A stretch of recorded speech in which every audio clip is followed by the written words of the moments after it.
ومدحت بطيبة طه ودعوت بطه الله. السلام علیکم ورحمۃ اللہ وبرکاتہ. محترم ناظرین، جیسا کہ ہم سب جانتے ہیں کہ اس سال کی جو عید ہے وہ اس سے پہلے والے عیدوں سے بالکل مختلف ہے، اس لیے کہ اب تک ہم ہمیشہ عید کی نماز کے لیے عیدگاہ کی طرف روانہ ہوتے تھے اور وہیں عیدگاہ میں جا کر ہم نماز پڑھتے تھے جہاں پر جمع غفیر ہوتا تھا. اس بار عید بہت مختلف ہے، اس لیے کہ ہمیں لاک ڈاؤن کی وجہ سے حکومت کی گائیڈ لائنز کی پابندی کرنی بہت ضروری ہے، اور یہ ہمارے سیفٹی کے لیے ہے.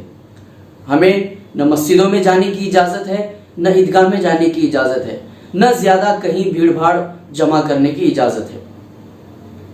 ظاہر ہے کہ جو لوگ مسجد میں نماز پڑھ رہے ہیں، جن کو پرمیشن ہے، جن کو اجازت ہے، 5-7 لوگوں کی جو تعداد ہے، وہ لوگ تو مسجد میں عید کی نماز ادا کریں گے جس میں خطبہ وغیرہ سب ہوگا. لیکن باقی لوگ کیا کریں گے؟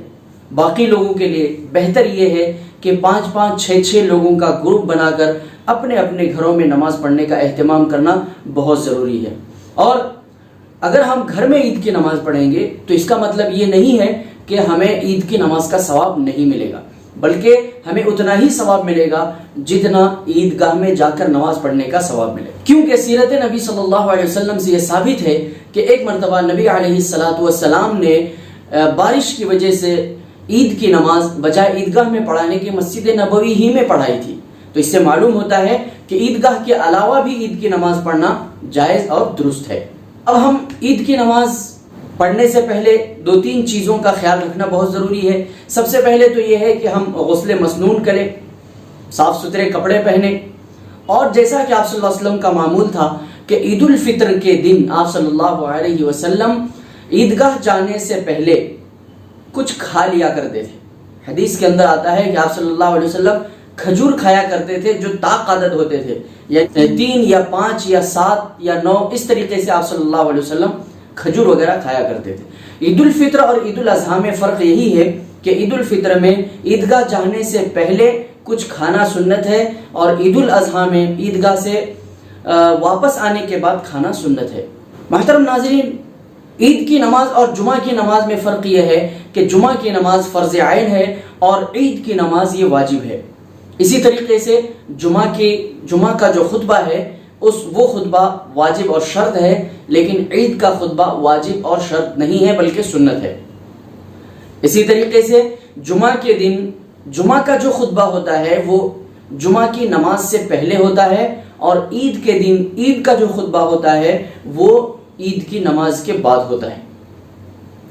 اب ہم نماز کیسے پڑھیں؟ 5-5 لوگ مل کر کے پڑھیں، 4 مقتدی ہو، 1 امام ہو.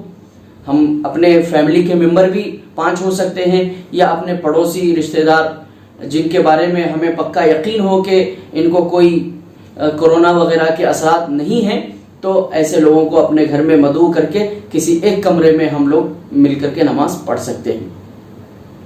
اب نماز پڑھنے کا طریقہ کیا ہے؟ نماز پڑھنے کا طریقہ یہ ہے کہ سب سے پہلے ہم نیت کریں گے کہ 2 رکعت واجب نماز پڑھتا ہوں عید الفطر کی زائد 6 تکبیروں کے. یہ نیت کریں گے، اور نیت کر کے ہاتھ اٹھائیں گے، اللہ اکبر، پھر ہاتھ باندھیں گے. ہاتھ باندھنے کے بعد ثنا پڑھیں گے. ثنا پڑھنے کے بعد پھر ہاتھ اٹھائیں گے، اللہ اکبر، لیکن اس بار ہاتھ چھوڑ دیں گے. پھر دوسری بار ہاتھ اٹھائیں گے، اللہ اکبر، پھر ہاتھ چھوڑ دیں گے. پھر تیسری بار ہاتھ اٹھائیں گے، اللہ اکبر، یہ ہاتھ باندھیں گے. پھر یہاں پر تعوذ تسمیہ پڑھ کر سورہ فاتحہ اور ضم سورہ پڑھیں گے، اور پھر رکوع سجدہ کر کے پوری رکعت مکمل کر لیں گے. اس کے بعد جب پھر کھڑے ہو جائیں گے، کھڑے ہونے کے بعد پھر تعوذ تسمیہ پڑھ کر سورہ فاتحہ اور ضم سورہ پڑھ کر پھر سے 3 زائد تکبیر پڑھیں گے. یعنی رکوع میں جانے سے پہلے 3 زائد تکبیر پڑھیں گے، اللہ اکبر، ہاتھ چھوڑ دیں گے، اللہ اکبر، ہاتھ چھوڑ دیں گے، اللہ اکبر، ہاتھ چھوڑ دیں گے. چوتھی تکبیر میں ہم رکوع میں چلے جائیں گے. چوتھی تکبیر میں رکوع میں چلے جائیں گے. پھر رکوع سجدہ کر کے اتحیات وغیرہ پڑھ کر کے سلام پھیریں گے. سلام کے بعد امام صاحب خطبہ دیں گے. اب جو بھی ہمارے گھر میں امام ہم نے متعین کیے. اب اس میں یہ ہے کہ بہت سارے خطبے موجود ہیں کتابوں میں، لیکن چونکہ لاک ڈاؤن کا زمانہ ہے اور ڈاکٹر حضرات کا کہنا یہ ہے کہ گیدرنگ زیادہ وقت تک نہیں ہونی چاہیے، تو اس لیے بہت سارے مختصر سے خطبے واٹس ایپ وغیرہ پر شیئر ہو رہے ہیں.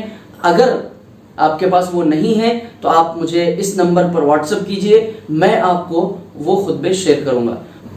اب مسئلہ یہ ہے کہ اگر کوئی آدمی کسی کو خطبہ پڑھانا ہی نہیں آتا تو یہاں پر دو باتیں ہیں.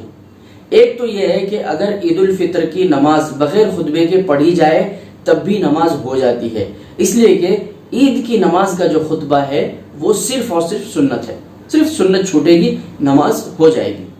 لیکن میرے بھائیوں، ہم یہ سنت بھی کیوں چھوڑیں؟ کیونکہ یہ خطبہ بہت آسان ہے. ایسا کوئی ضروری نہیں ہے کہ لکھا ہوا ہی خطبہ پڑھا جائے یا یاد کر کے ہی کوئی خطبہ پڑھا جائے، بلکہ میں آپ کو خطبے کا ایسا طریقہ بتاتا ہوں جو آپ کو آلریڈی یاد ہے. اب وہ کیسے؟ کہ آپ خطبے کے لیے سب سے پہلے یہ ہے کہ آپ جو تکبیر ہیں وہ پڑھیں.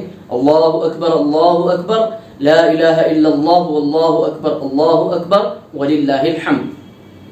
یہ تکبیر 3 مرتبہ پڑھیں. اس کے بعد سورہ فاتحہ پڑھیں اور اس کے بعد کوئی بھی ایک سورت پڑھ لیں جو آپ کو سورت آتی ہو، چاہے الم ترا ہو، چاہے قل هو اللہ ہو، جو بھی آپ کو سورت آ رہی ہے وہ سورت پڑھ لیں. آپ کا ایک خطبہ یعنی پہلا خطبہ مکمل ہو گیا. پھر دوسرے خطبے کے لیے کھڑے ہوں، پھر 3 مرتبہ تکبیر پڑھیں. اللہ اکبر لا الہ الا اللہ واللہ اکبر وللہ الحمد. پھر اس میں بھی سورہ فاتحہ آپ پڑھ لیجئے. اس کے بعد کوئی بھی ایک سورت آپ پڑھ سکتے ہیں اور درود شریف پڑھیے. ہم سب کو آتا ہے. اگر ہم کو کوئی دوسرا درود شریف نہیں آتا ہے تو آپ جو ہم نماز میں اتحیات میں پڑھتے ہیں درود ابراہیم وہی ہم پڑھ لیں. آپ کا دوسرا خطبہ بھی مکمل ہو گیا. دعا کیجئے، آپ کی نماز مکمل ہو گئی. تو اب بتائیے، کیا یہ آپ کے لیے مشکل ہے؟ ہرگز مشکل نہیں. ہم میں سے ہر ایک کو یہ سب چیزیں آتی ہیں. تو ہم اس سنت کو نہ چھوڑیں بلکہ اس طریقے سے خطبہ دینے کی کوشش کریں. اب جب نماز مکمل ہو گئی تو عام طور پہ ہمارے یہاں رواج ہے کہ ہم ایک دوسرے کو مبارکباد دیتے ہیں، مصافحہ کرتے ہیں، معانقہ کرتے ہیں، گلے ملتے ہیں. لیکن اس بار میرے بھائیوں اس سے بچیں، اس لیے کہ یہ جو کرونا وائرس کی بیماری ہے یہ متعدی بیماری ہے اور یہ ایک دوسرے سے پھیلتی ہے. اس لیے اس مرتبہ عید میں ہم معانقے سے بھی بچیں، مصافحے سے بھی بچیں. دور سے ہم مبارکباد دیں اور خوشی کا اظہار کریں. آپ صلی اللہ علیہ وسلم بھی عید کے موقع پر خوشی کا اظہار کرتے تھے. تو یہ تھا مختصر سا عید کی نماز کا طریقہ. امید کرتا ہوں کہ آپ لوگوں کو یہ طریقہ سمجھ میں آ گیا ہوگا. اگر آپ کو یہ ویڈیو اچھا لگا ہو تو لائک کیجئے، شیئر کیجئے اور سبسکرائب کرنا مت بھولیے. السلام علیکم ورحمۃ اللہ وبرکاتہ.